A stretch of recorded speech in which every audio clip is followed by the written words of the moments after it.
आफ्नो नृत्य प्रस्तुत गरेर राम्रो नृत्य प्रस्तुत गरेर जानुभयो। नआतिनुहोस्, यस्ता धेरै नृत्य गीत कविता अनि त्यसपछिको डिस्को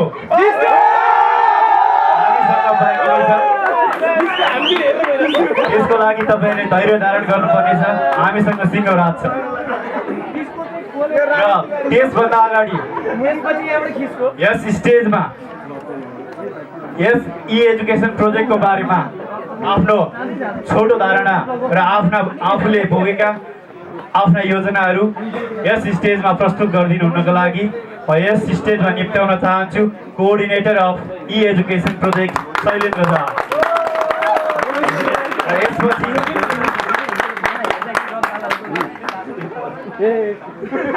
यसपछिको प्रस्तुतिको लागि तयार हुइदिनु हुनको लागि समेत म अनुरोध गर्दछु।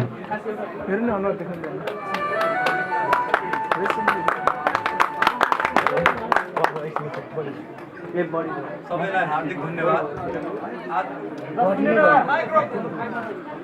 सुनेन आदरणीय प्रोफेसर वर्गहरू, सुनेन आदरणीय प्रोफेसर, आदरणीय दाजुहरू, आदरणीय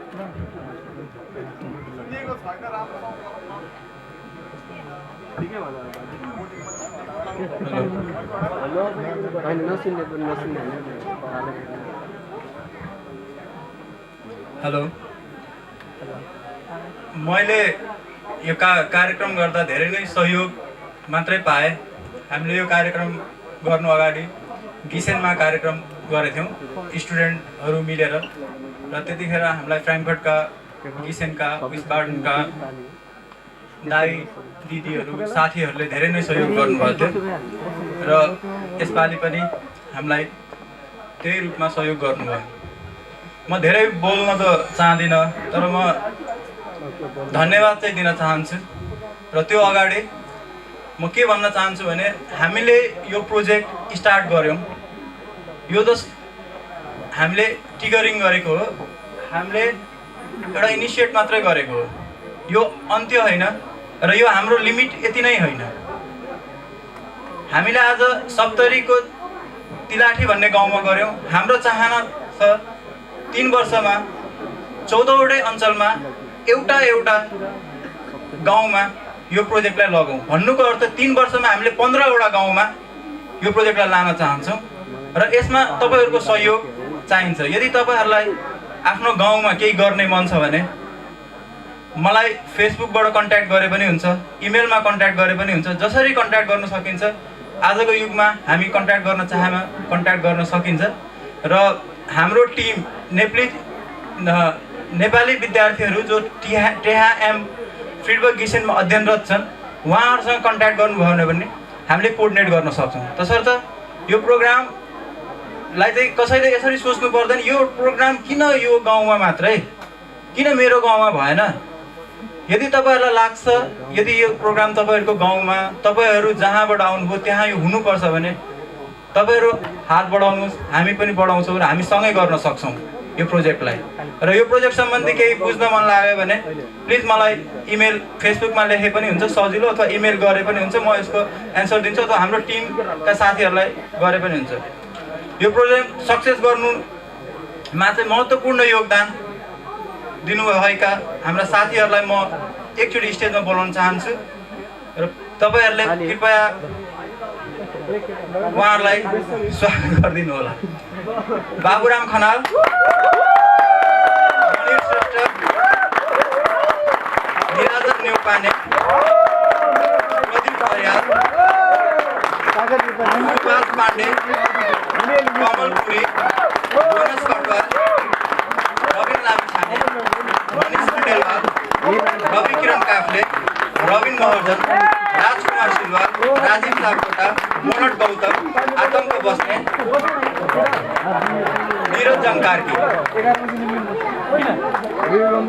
साथै म होटल होक्स्टर होपका टिम रमेश अर्याल दाई, शर्मिला राज भण्डारी दिजु र उमेशजीलाई बोलाउन चाहन्छु स्टेजमा। उहाँहरूको सहयोग बिना यो हुने म सागर राजु खरेल भाइलाई यहाँ बोलाउन चाहन्छु।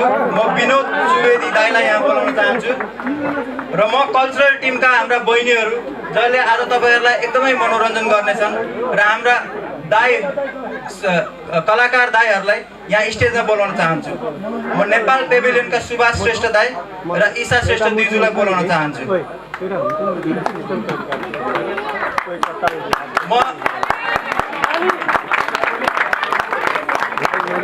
कृपया हाम्रो बहिनीहरू आइदिनु होला, जसले परफर्म गर्नु। बहिनी, भाइ, दाइ, सन्तोष दाइ, कृपया दुईजना आइदिनु होला। यो एकजनाको मान्छेले धेरैजनाले अब भन्नु होला एकजनाले गरेर भएको होइन, हामी टिममा छौँ र हामी टिम भएर काम गऱ्यौँ, त्यसै हुनाले यो सक्सेस भएको छ। र यो यदि तपाईँहरूको माया, तपाईँहरूको सहयोग यसरी नै भइरह्यो भने हामीले हरेक वर्ष यो प्रोजेक्टलाई हाम्रो यो प्रोजेक्ट भनेको हामीले यहाँ पैसा उठाउने तरिकाले मात्रै गर्न खोजेको होइन। तिमीलाई बोलाएको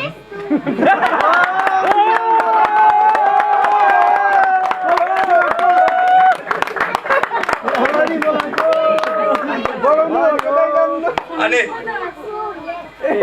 हामी सबै चन्द्रदाई कृपया दही पनि आइदिनु होला, किनभने हामी यो कार्यक्रमलाई हरेक वर्ष गर्न चाहन्छौँ। हाम्रो दुईटा उद्देश्य छ, हाम्रो कला, हाम्रो संस्कृति हामी एकअर्कामा हामी स्मरण गरौँ, हामी नेपाली दाजुभाइ दिदीबहिनीहरू र हाम्रा विदेशी पाहुनाहरूलाई हामी हाम्रो कला संस्कृति देखाउँ। साथै हाम्रो देशमा केही गरौँ, कुनै प्रोजेक्ट लगाउँ।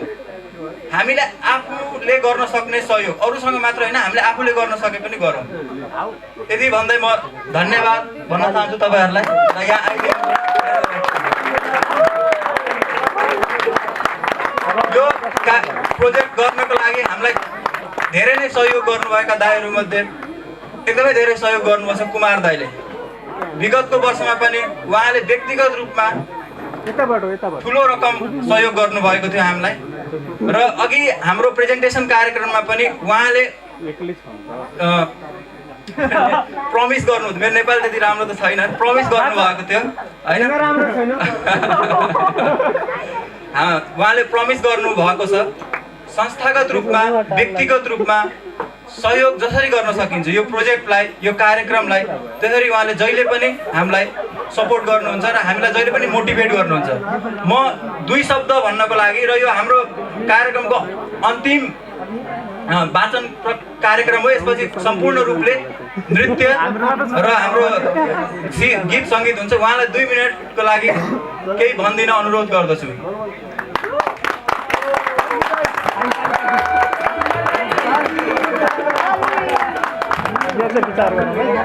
सम्पूर्ण दाजुभाइ दिदीबहिनीहरू, मलाई एक ढङ्गले एकदम खुसी लागिरहेको छ।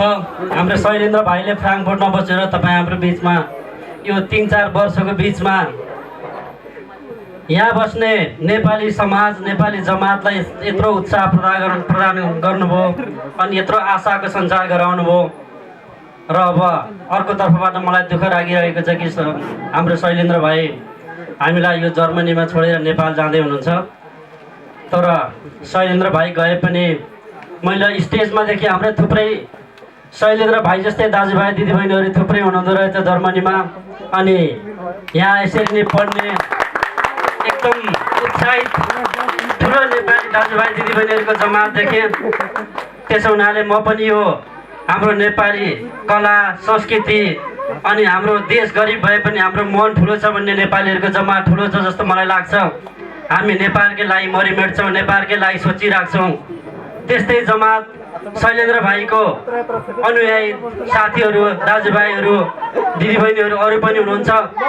अब म धेरै कुरा त म भन्न चाहन्न, धेरै ठुलो सहयोग पनि म गर्न सक्दिनँ।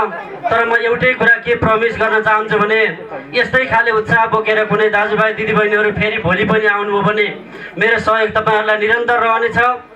कमसेकम पनि यो होस्ट अफ होटेलको हल तपाईँहरूलाई म व्यक्तिगत रूपले कसैले आर्थिक आर्जन गर्नको निम्ति काम गर्दैछ भने भन्न सक्दिनँ।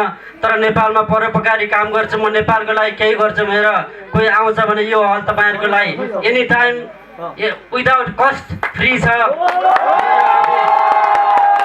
म यो तपाईँहरूको अगाडि प्रवेश गर्न चाहन्छु। यति राम्रो काम गर्नुभएको रहेछ भाइले नेपालमा। मैले यसभन्दा अगाडि पनि एकदमै उहाँको प्रोजेक्ट राम्रो लागेर अलिकति ल आर्थिक सहयोग गरौँ भनेर मैले गरेको थिएँ त्यति बेला। अब फेरि पनि भाइले स्टेजमै बोलाएर ल दाइ तपाईँले स्टेजमै आएर बोलिदिनुपर्छ भन्नुभयो। हुन त मलाई यो मन थिएन यो सानो रकम तपाईँहरूको स्टेजमा आएर चाहिँ एनाउन्स गर्ने, तर पनि धन नभए पनि मन छ मसँग। त्यसो हुनाले म आफ्नो व्यक्तिगत तर्फबाट 300 युरो, संस्था भने पनि त्यही हो, तपाईँ हामीले दिएको पैसा चाहिँ आउने संस्थामा म 300 युरो आफ्नो व्यक्तिगत तर्फबाट भाइले गरेको जुन परोपकारी काम छ त्यसको लागि प्रदान गर्ने तपाईँ घोषणा गर्दछु। अनि फेरि म भन्छु, यत्रो दाजुभाइहरू भर्खरै मैले देखेँ, धेरै मैले नचिनेका अनुहारहरू छन्। थुप्रै भाइ बहिनीहरू नयाँ आउनुभएको रहेछ फ्र्याङ्कफर्टमा। तपाईँहरू नयाँ देशको स्थिति हामीले भन्दा बढी बुझेर आउनुभएको छ, दुःख हामीले भन्दा बढी भोग्नु भएको छ। तपाईँ हाम्रा दाइ भाइ दिदी बहिनीले नेपालमा बसेर कस्तो खाले दुःख भोगिरहेछन् भनेर त्यो सम्झेर हामीलाई पनि घचघच्याउने होला। त्यो सहयोग गर्नको लागि हामी सधैँभरि तयार छौँ। म हरेक खाले सहयोग तपाईँहरूलाई गर्नको लागि तयार छु। यति भन्दै आफ्नो 2 शब्द राख्छु। धन्यवाद।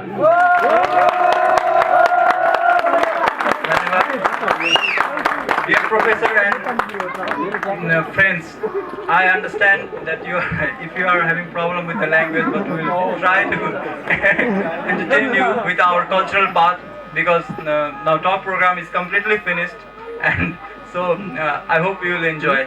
And तपाईहरु सबैले enjoy गर्नुहुन्छ, सबैले मनोरञ्जन गर्नुहुन्छ र संयममा बस्नुहुन्छ भन्ने म आशा गर्दछु। धन्यवाद। Thank you very much.